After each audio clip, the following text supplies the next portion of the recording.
welcome to episode 6, part 2. We have the lovely Sarah back with us, and this one is a follow-on from part 6. If you haven't watched it, pause the video, go back, make another cup of tea, watch episode 6, and then come back to us. And this one is a more how-to, so it's some practical tips and tricks to help us improve our communication. This isn't just for pre-verbal, non-verbal. It's also these things can help all people that we interact with. So yeah, and obviously I have the wonderful Mal here with us today. And Mother Nature, I'm being too stubborn. We should be in the barn, but it's autumn, my favourite season. It's so much nicer out we're here. outdoors in the mist and the rain. It's lovely. It is. It'll be fine. It'll all be fine. So, yeah, what do we do? What do we do? Okay. Well, shall I go over to you and see what your questions are? Because usually you have some searching questions, Mel. I do have searching questions. So for those of you that don't know, my son is 13. He is autistic and non-verbal. So we see Sarah on a fortnightly basis for speech therapy and help with communication aids and things. So we are currently working with ProLoquo speech device, which is an app that you can have on your phone or your iPad, and it's basically a communication board where they can press buttons, make sentences and so on. So that's a really useful tool. I think Sarah's going to bring hers up so you can have a look. Try. I'll bring it closer to the camera. Yeah. So it's a really great app because it's something that you can simplify, but you can also learn and grow with the app as well. So it's not something that Riley's ever going to grow out of. We can just keep adding and adding and adding. We did first visit ProLoquo when he was around about 4 years of age, but he didn't quite get to grips with it at that time, which is why I always say to people that whatever you're trying, you know, you might try a series of different things, but then that's not the end. Go back and try them again. So I think I just wasn't very educated on how to teach him how to use it. However, that's where you come in. That's where I come in. But also I think what happens when you go and see your NHS speech therapist, if you get to see them, you'll go when they're very small. And I thought I'd run through a few things that you can try if you haven't managed to see a speech therapist yet. But also, while we're doing that, I'm going to show you this in a minute. But I'm going to give this to my lovely friend Naomi, and she is not able to say anything except via this. Okay, so first of all, I've used to work with very small children, and one of the first things Can we just help the technically special over here? What's the matter with it? How do you turn it up? Oh, is it not turned up? Sorry. Hang on. I should be saying that non-verbally. But she's not turned up, so she can't. Let's have a go. But that highlights one of the things that people don't even think about, of like, can people actually hear it? So I will go non-verbal. Okay. Hi. Hi. Hi. How are you? Might take a while. Anyway, let us play with that for a bit. So one of the first things I'd like to talk about is something you'll be advised to do is to actually look at your child. And I know this sounds really awful, but it's part of a... Hello, are you all right? part of it. Yes, good asking. I mean, good talking, sorry. So if you think of the acronym OWL, observe, wait and listen, quite often we don't do enough of that with our small children. No. Do we? No, we don't. So a lot of time now is spent looking at children through their phone, for your phones, to take videos of them, and children get really attached to phones. They know how important they are to you, and they can get quite over attached to phones and possessive, and they don't need to talk to anybody when they're on the phone. So try not to do it through the phone, but it's a really useful exercise to see how much time you spend actually looking at what your child is doing, waiting to see if they do anything or try to communicate, and then listening to the sounds that they make, because sometimes they will make sounds that aren't words, but they do mean things. if that makes sense. Yes, Does that make sense? it does make sense, yeah. So also they might use behaviour to go to something that they want. Yes. So behaviour is communication. That's my kind of mantra. I think it's through me everywhere, really. Yeah. So if a child's using some sort of behaviour you don't want, there's usually a reason why they're doing that. I might come back to that later on. So it's a good idea to get somebody, or just pop your phone up, do a video of you looking at your child, playing with your child, and listening to what they're doing. But give them time to have a go at saying things, because a lot of times you miss things in the busyness of life. Yeah, and actually videos, if you take videos, are really good ways to actually sit back and analyse. Yes, absolutely. And also you analyse yourself. So when I did that, I was noticing myself doing too much. I wasn't giving him the opportunity. But that's me all over, isn't it? It is a little bit, yes, absolutely. G-O-I-N-G. She's saying something, so we'll wait, yeah. T-O-A-T.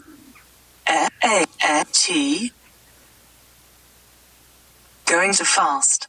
Going too fast. Yes. Yes, I'm going too fast. A-T-P-E-P-L-E-D-O-L-O-T-S. Going too fast, what people do lots. Yes, Yes. it is what people do lots. And we speak too quickly? Y-E-S. Yes. She's good, isn't she? She's cheating by typing, but that's okay, we'll let her off. Yes. Obviously, when children use... E-E-A-R-S-H-S-N-T-O-R-K-R-N-G-O.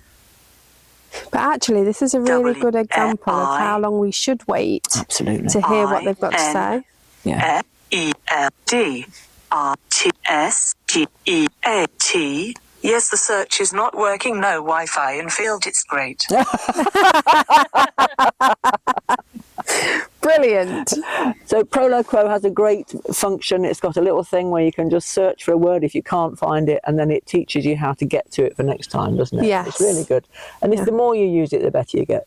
She's still at a higher level than where we're talking about, though. So something that I know that Riley was taught to do was intensive interaction. Yes, he was. Right from a small age, it was, do more intensive interaction with him. Yeah. So it doesn't matter what your child's doing. It might be that they like banging shoes together. Yeah. It might be that they twiddle bits. So I've got a nice bit of hay here. Great for twiddling, this is. If they twiddle, hang on, I'll share my twiddler.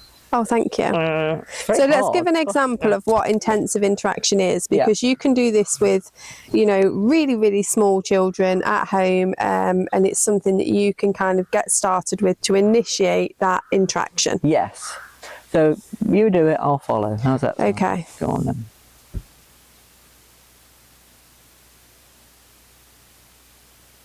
So you can see that Sarah is just copying what I do. And then I might sit and go,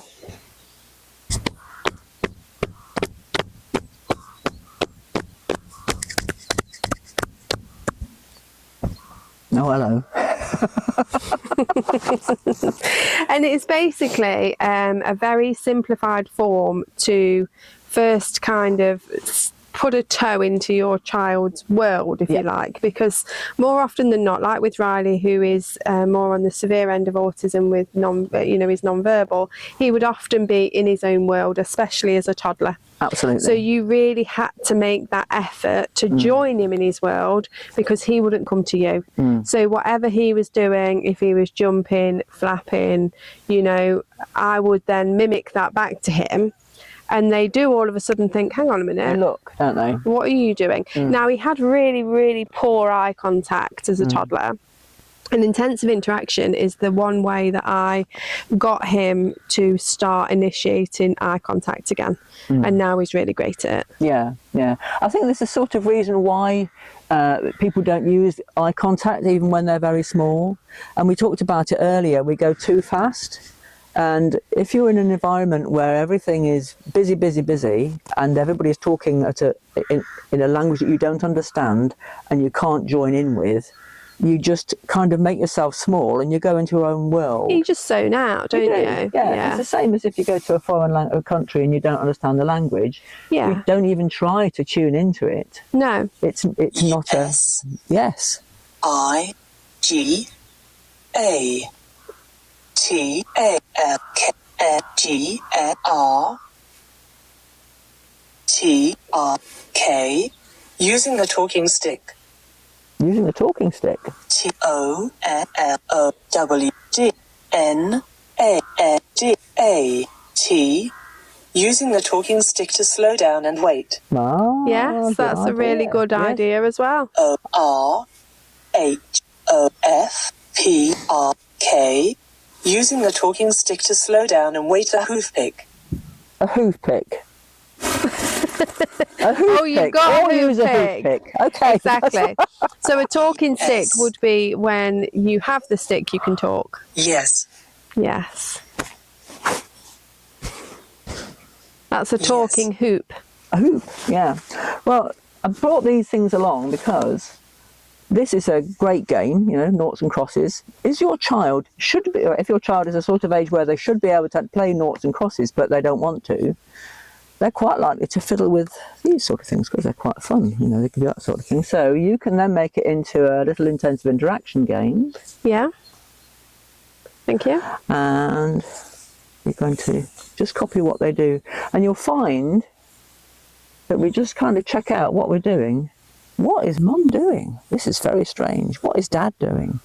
What are the children doing? It's something everybody can join in with. And you'll find that this whole atmosphere slows down to that level. So you're getting to a stage where the child is then able to get a few words, maybe understand some words. It's difficult to know initially whether children can understand what you're saying or whether they can't. And sometimes it'll be just single words that they get, and it'll be single words that are important, like what's it, Yeah. or drink, or toilet, you know, and they get those single words to start with. And it's really helpful also if you can find somebody who can teach you how to do a few signs or baby signing. Yeah. Is to additionally use hand gestures. If you've got an autistic child, they tend not to sign back because they don't really use gesture. You'll find that they won't point at things that they're interested in. They won't kind of get your attention and look at something over there. No, Riley was never a pointer. Yeah. But I was able to teach Riley some signs that were useful. Great. Like more. You know, if we were playing More. tickle and he wanted more, Yeah. I would wait for him to do more. Yeah. You know, and he did quickly pick up the more. And what were a few other ones that he used to use? Probably no. Yeah, oh, absolutely. It was no. Yes, he could do, yeah, he can still do yes. You know, very simple things. But yeah, so it is doable, even if they're not a pointer or a gesturer. Absolutely. But I think what's really important. M.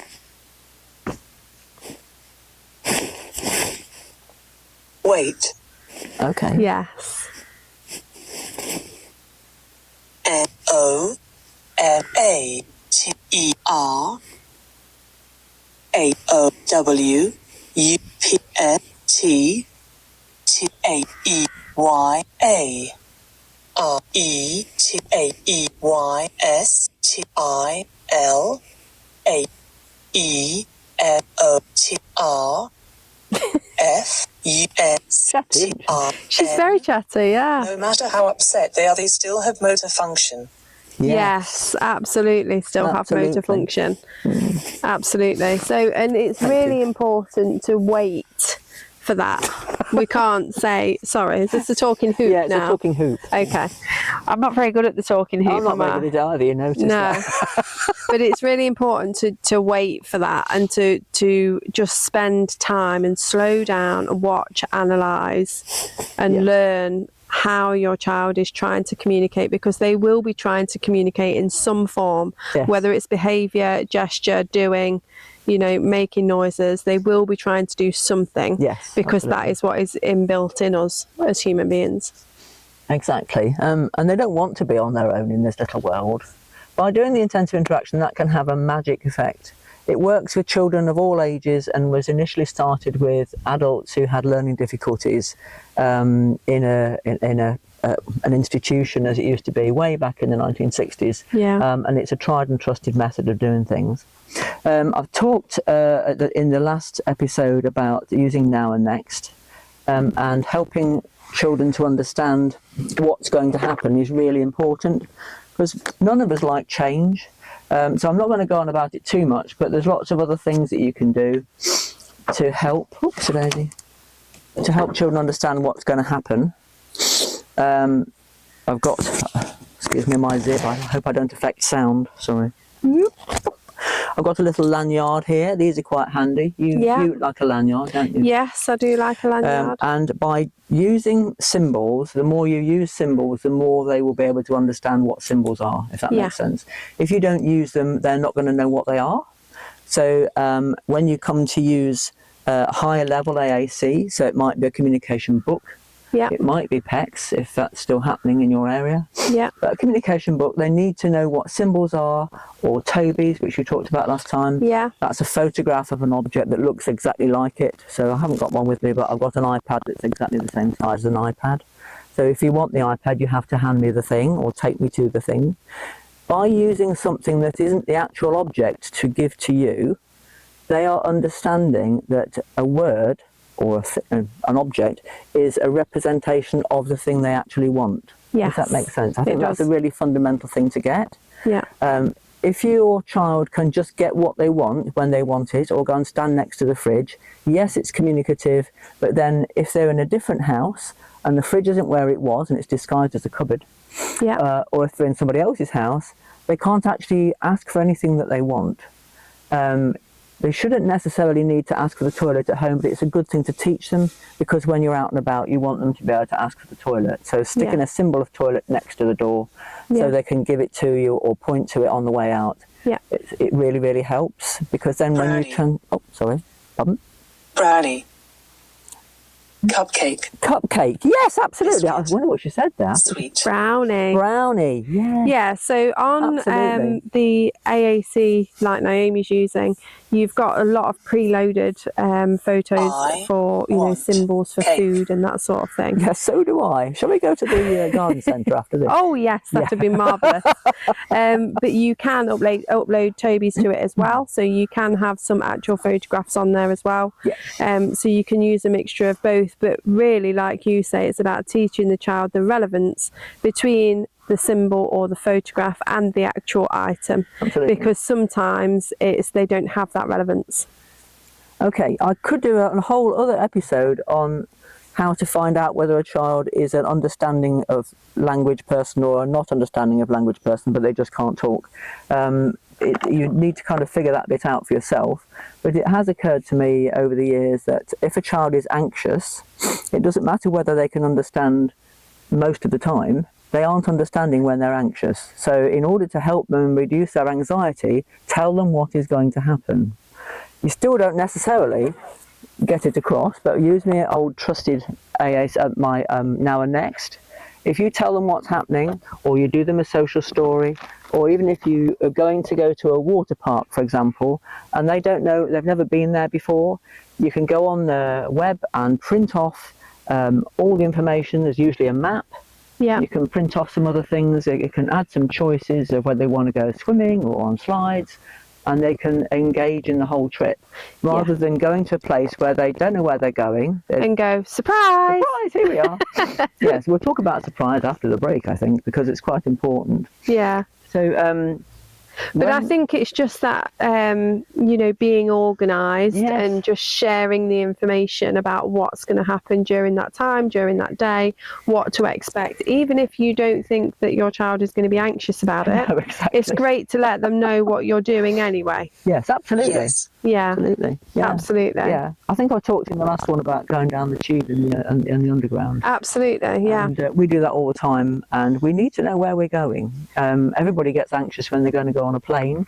They don't know what the time is or what the boarding gate is, and how long do you stand in front of this big visual thing that says you've got to go to this boarding place, and nobody tells you. You have to learn to negotiate the world through visual means, and the more we can help them do that when they're smaller, the less behaviour you will get later on. So even if it is something that they enjoy, let them know that you're doing it. Yes, absolutely. Yes. Wait. second part. We're going to change this dynamic now, and Mel is going to show us her expertise Okay. on the Prolo Quo. Prolo Quo has been made in the way that it has, so that it's easy for everybody to actually negotiate, she says, hopefully. There are lots of different AAC devices out there and programs, and depending on your speech and language therapist and their understanding of AAC, and quite probably the school, because quite often schools will buy into a program, and then you kind of get forced down a particular route. Sadly, it's not always quite the right one that you ought to have, but do discuss with your speech therapist if you're a bit stuck. Also, I'd add on to that, one of the reasons, so we trialled loads of different forms of AAC device, and the reason we kind of honed in on Prolo Quo was because we all memorised where things were by the colour. So I learned colours and feelings under blue, food is under yellow, so that semantic colour stuff all worked really nicely. But on the flip side with symbols, the reasons why I moved away from using symbols here is Buzz Lightyear used to eat them, or they used to blow away, or they used to get rained on, or posted in a molehill or in a hedgerow, whereas the AAC device, I can normally track it somewhere. So in the wider world, what I found was that using AAC device, we had all the symbols, but less of the destruction, but we still needed to teach that task initiation, which you do learn with using symbols, of going and getting the iPad to talk, or having it on your person, and going, right, I need to talk about and say something. Because that's a bit that doesn't automatically twig, particularly with autistic children. They don't understand that they need to go to a person who can actually do something about it. Quite often we see children using a lot of behaviour, and they start off at like 2 and carry on, really. And quite a lot of that is because they can't get their own way. But if you can't talk, imagine how difficult it is. But give us a shout when you want to use that, won't you? How difficult it is for somebody who's not able to communicate to actually get their message across. So I'm aware that when I was talking to Mel and to you, I wasn't really attending to what Naomi said until she piped up with her AAC device. So if you're using a communication book that doesn't talk, you've lost that altogether. So if we can get there, if a child isn't able to communicate effectively, and that might be due to speech difficulties as well as being non-verbal, then we'll try and get there. Excuse me, I don't want to jump on there. When I started to use work with children with AAC devices 25 years ago, there was £15,000 for an AAC device. So the price has gone down a lot. It feels like a lot of money. You need to have an iPad usually to put it on, or an iPhone. Plus it's now a, what do they call it? A subscription, but isn't very much. It's cheaper than going on Netflix. I think it is now cheaper than Netflix. It's like $8.99 a month for it. Which, to give a child a voice for $8.99, like, not bad. It's fine, absolutely fine. Having said all that, we don't actually give our money back if they start talking so much we don't want them, say, tell them to be quiet. We want your children to talk. So, where have I got to? So, we do Now and Next is a good one. We've got Intensive Interaction is another good one. We've got Using AAC Devices or Symbols or Some Transaction of Communication. Absolutely. What else is in your trick box? This is very handy. This. Very, very handy. Oh, very handy. Yeah. Okay. This is a 5. That's Monday processing, isn't it? I was just like, oh my gosh, where are we going with this? Like, am I double vision? Like, great. This is a 5-finger countdown. You can use it for pretty much anything. It's really good if you've forgotten. Yes. Oh no, she's got it. It's really good if you've forgotten a weight card. A weight card's a really handy thing as well. But you want them to wait for 5 minutes, and we say, well, we're going to wait for 5 minutes, and then we're going to do the next thing that's on the Now and Next, right? Or the thing you really know they want to do. Say you're standing in the checkout, 5 minutes, and you can have the end of the baguette that you've eaten most of. 5 minutes, and you can have a sweetie. It doesn't matter what it is, and then you can count them down. It's 4 minutes now because you actually got to the end of the queue. Now it's 3 minutes, and these are mummy minutes. They're fantastic because they can be longer or shorter. Oh, I So- struggle with that one. I do. Well, it's no, well, you know. Yeah, it's- we'll go but on to surprise with that one. You will get on surprise. Yeah. Well, surprise is really useful. So, 2 minutes, 1 minute. Sometimes they get a bit antsy about 2. Usually, they get a bit upset. They realise that they've still got to carry on waiting. But it's a really good wait. T R A L A E.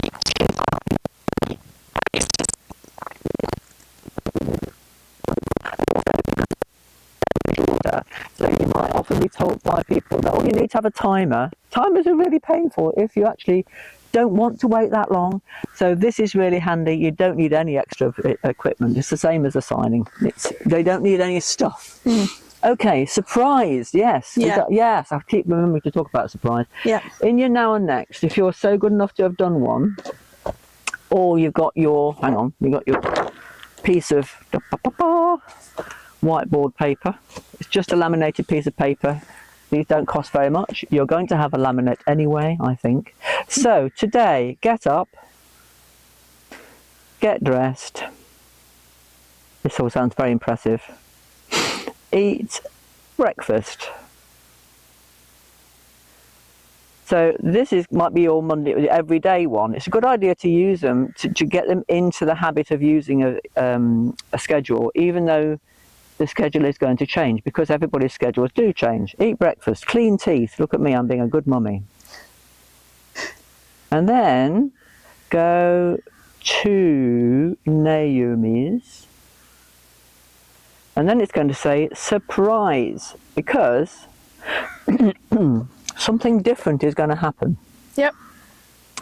And that might be anything from riding a different horse. It might be being told to brush the horse and then put the tack on, or whatever. Being in the field or In the field or- indoor. Yep. Or it might be that you've had an accident on the way to Naomi's in the snow. This isn't unusual, I have to say, when it's snowing.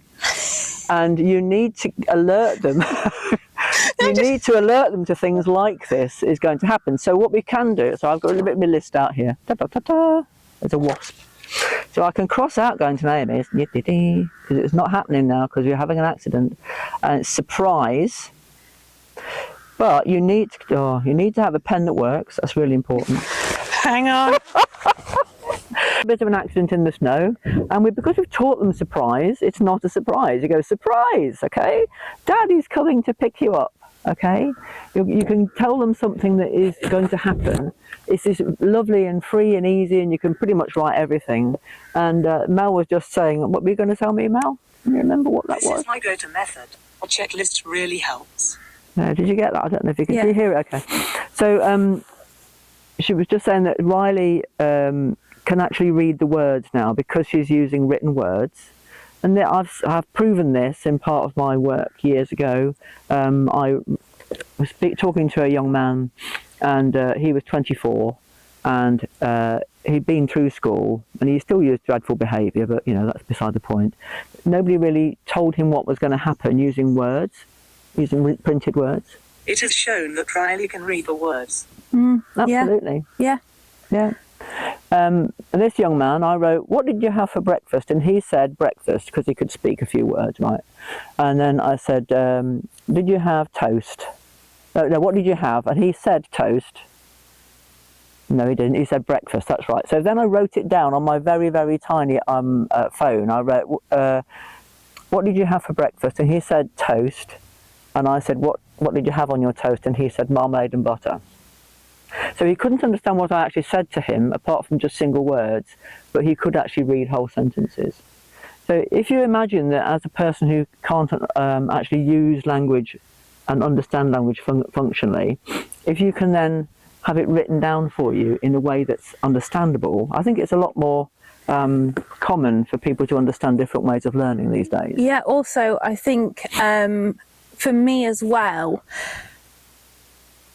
from professionals' perspective, they go in too tentatively. They don't want to offend, and they don't ask the child enough questions or assume they know and understand what you're saying, and then you're able to back chain and go, okay, you understood that part of the instruction but not the second or third segment. Okay, I've only got to work in one segment kind of pieces.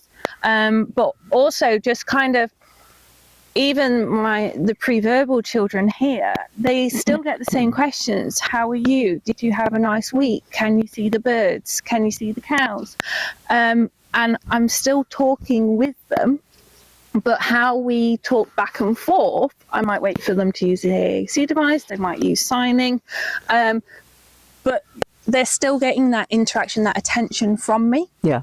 Which I think a lot of them, when you're pre-verbal, or the children, the hardest ones are the children who are actually verbal with poor understanding.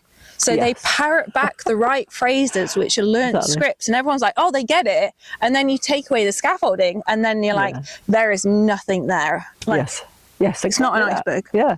And a lot of children can say stuff but don't really know what it means. So I can say anything. I mean, I often talk, if I've got a group, if it's got a non-English speaker, I'll get them to say something. I can repeat that back. I have no idea what it says. Yes, Mel. For fear of confusing the child too, so language is too simplified sometimes. Yes. Yeah, absolutely. Yeah.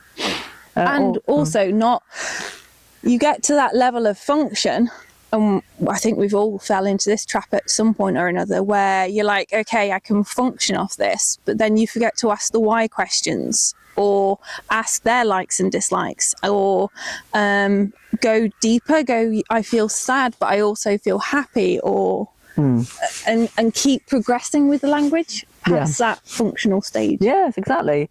I mean, without being awful, teachers quite like children to sit and be quiet and not be troublesome.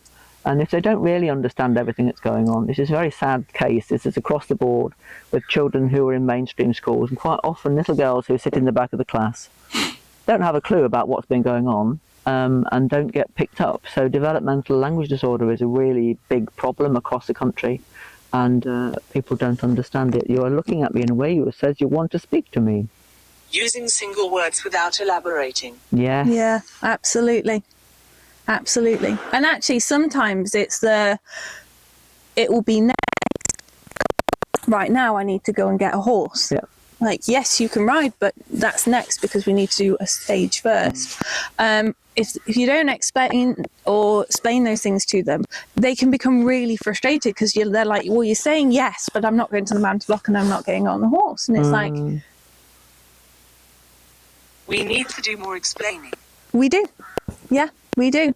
And what's really interesting, are you noticing how we are all changing? We're actually keeping a better eye on you now. Yeah. Waiting, as soon as we see your fingers move, we're slowing down, because we know we don't want the conversation to move too far ahead, so you can put your piece of information in.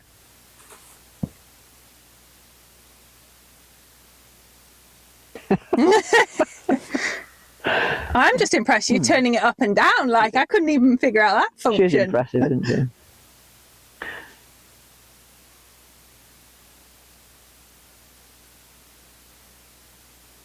Thanks. Yeah.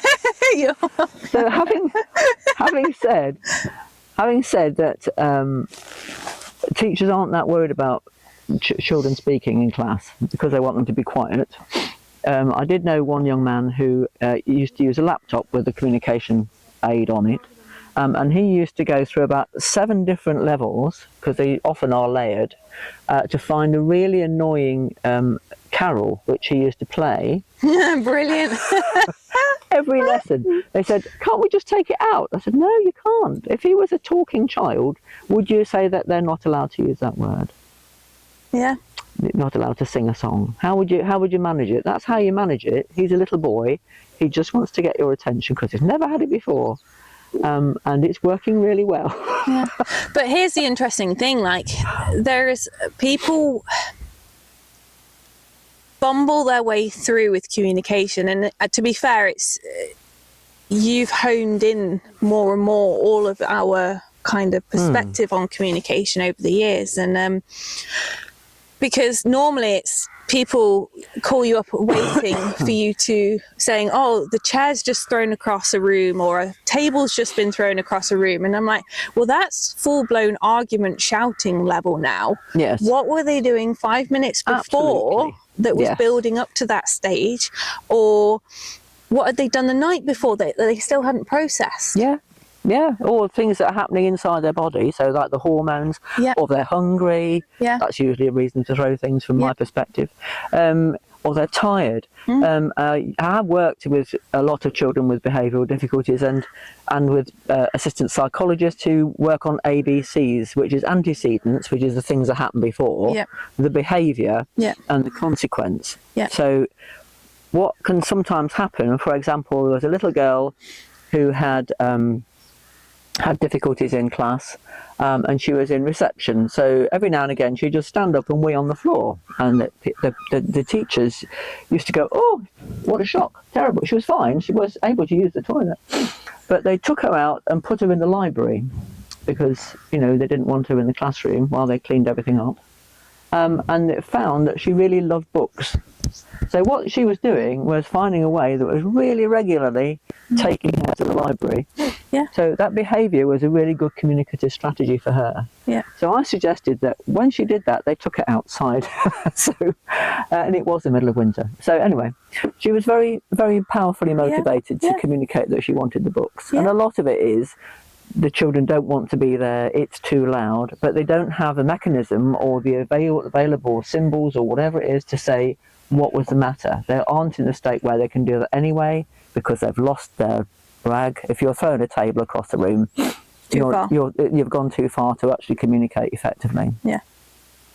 You think simple single words are best, but you need explanation and context to what you're saying.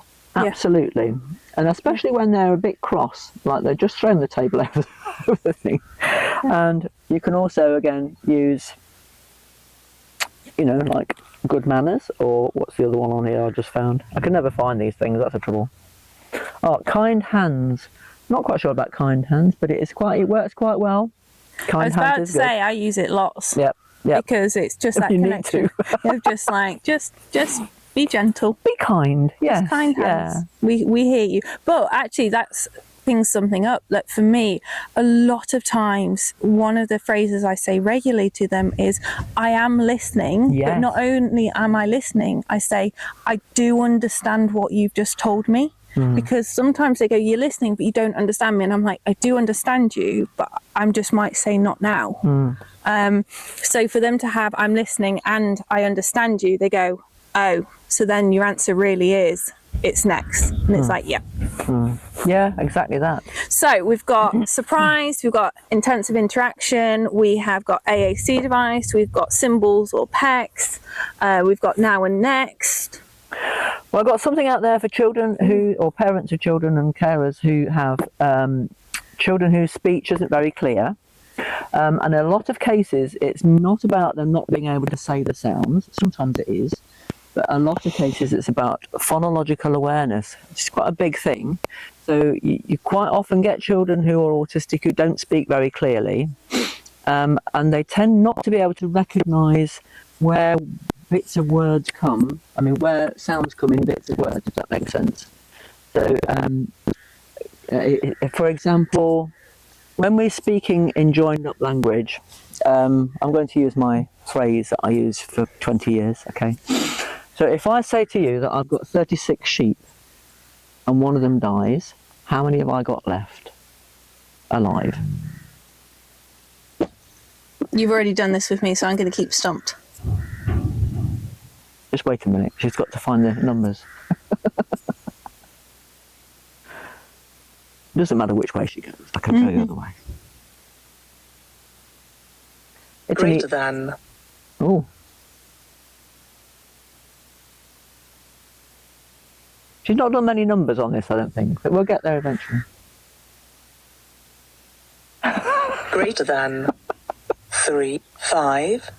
35, you're thinking? So, no, I've got 29, because I've got 30 sick sheep. Yeah, So, I said that one too.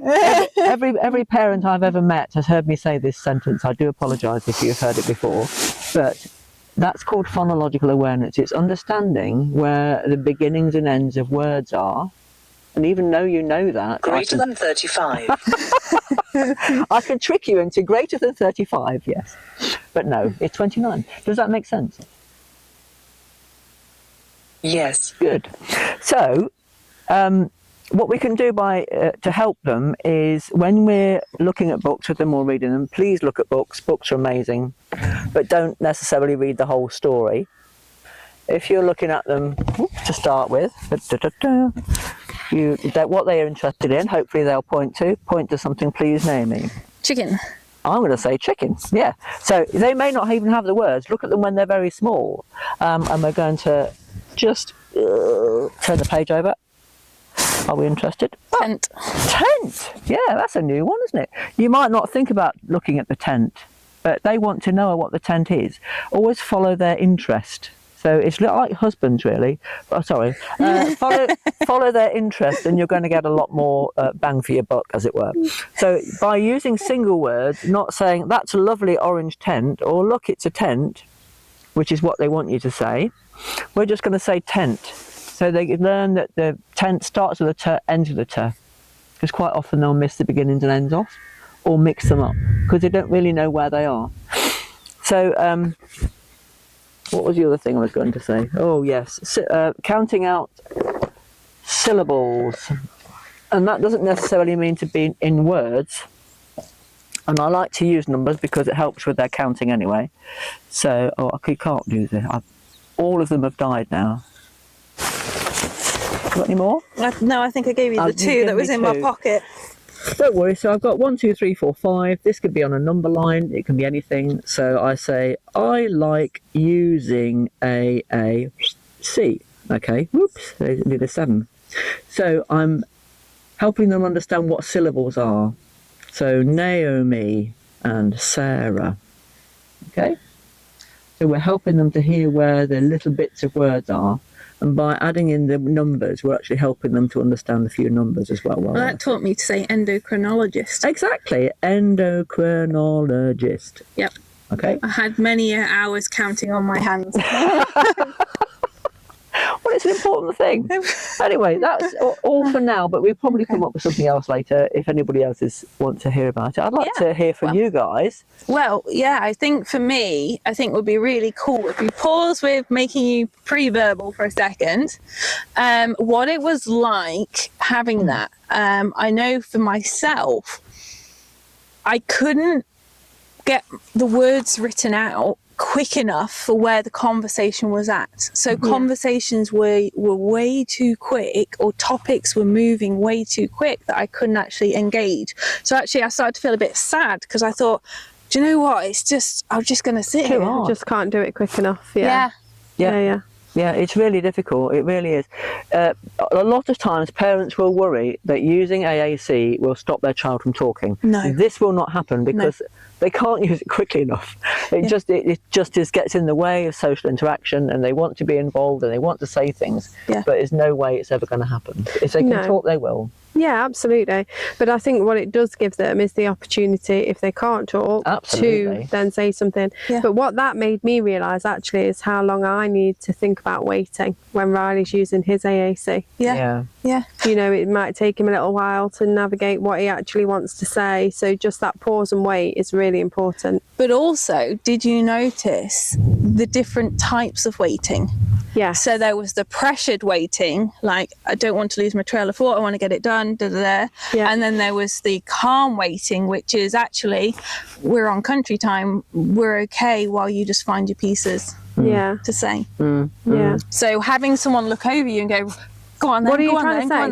Tell me. That would just make you more anxious. Whereas actually, I know, what was it, last week, we were waiting for Riley to tell us where he wanted to go next. So me and you were just sat on the bottom of the step of the mountain block looking at the cows or whatever, or the horses. And he went through multiple folders to tell us, I want to go to the car. And I thought, so we can navigate it really well. We just don't. But we just needed that pressure to be removed of, it's okay and I'm okay to sit in silence. AAC is never easy. Never easy. It's just, it requires, if you use signing, for example, that's great, but everybody else needs to know the signs. Absolutely, whereas this is universal. And this is universal. And what we need to encourage is spontaneous, functional communication. It needs to be understood by everyone. So children whose speech is dire and that sounds really awful, but some children are, Yeah. and they need a parent to actually translate for them. Yeah. It makes their speech non-functional and very frustrating. So Yeah. they'll say something and everybody else is going, what? Yeah. And that's worse in a way. Yeah, of course, because then they feel shame. Exactly, and it's very sad. I mean, I work with a couple of young people whose speech I have improved to a level where their parents don't have to actually intervene, and that's at quite an older level. Yeah. And it's made a massive difference to their lives. Yeah. So, But also, it's those times we prepare for, like if you're sick or the usual people aren't in or something like that. Actually, that just highlights that they haven't got this universal communication that everyone can use, and they're not confident enough. And it's not the times then to practice it. It's actually all the other times when you are with your safe people to practice these communication skills, and when you have got time and you can slow down, so that it becomes muscle memory, because that's the great thing I love about AAC device is it's muscle memory. You don't never forget because it doesn't move around the page. No, and that's one of the reasons why Prolo Quo is how it is because it doesn't change. It used to be in the old days you'd move things around and you think, no, I've just found out where they are, and then you move them. So modelling with AAC. You need to use it so you know your way around it. But once you do kind of get to grips with it, it is a great thing. It's amazing. I mean, I can't say I don't know if Riley will ever speak, you know, and I'm not hung up on it anymore. It used to be I really want him to talk, and you know, if he can, great. If he can't, that's okay too.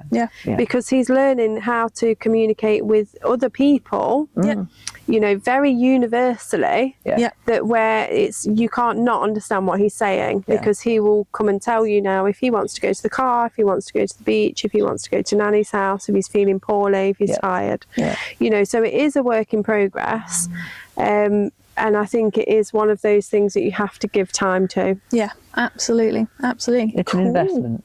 It is. Yeah, absolutely. It is, but it's lifelong one. well worth it. Absolutely. Yeah. Lifelong. I've learned a lot about Riley since teaching him how to use the AAC. I've learned so much about his understanding, his you know, level of independence, the fact that he can read words.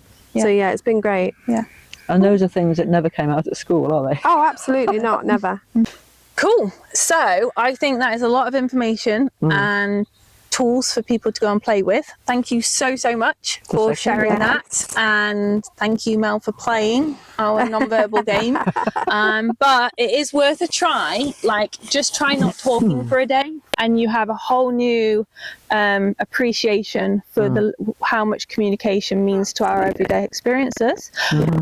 We hope you guys have enjoyed it. Love to hear your thoughts and comments as per usual, and we look forward to seeing you again in episode 7. Ooh. Bye.